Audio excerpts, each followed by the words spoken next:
We just recently talked about the huge $180 million take for Black Panther Wakanda Forever, and now we are getting some more stats and info. Specifically, the fact that this has officially become the biggest November opening of all time, and officially entered the top 15 biggest openings of all time. So in terms of the biggest openings, let's actually cover a couple things here. So I talked about this previously, and yes, it's been confirmed, but the numbers were already there. This is officially the second biggest opening of 2022, coming in just shy of what Doctor Strange in the Multiverse of Madness brought in. On top of that, it is now confirmed that this is the biggest November opening ever.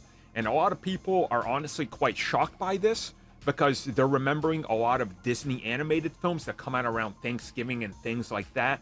And again, as big as those are, remember, typically those films are making like 5, 6, maybe 700 million, but it's over the course of the long haul, and it's pre-pandemic.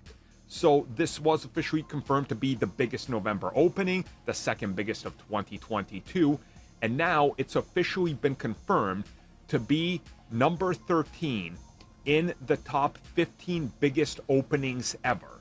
And it's joined, honestly, a lot of Star Wars and Marvel Studios movies among these top 15, which isn't really surprising, but again, there was a lot of doubt. Remember, just a couple of months ago, the long-range forecast for this film was 120 to 140 million.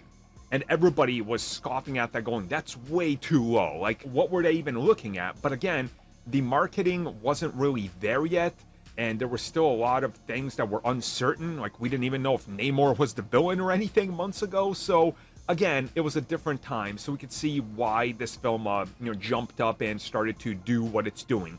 And again, I think this is one of those films that shows the power of the MCU and the fact that the MCU is not dead, despite reports and think pieces claiming otherwise.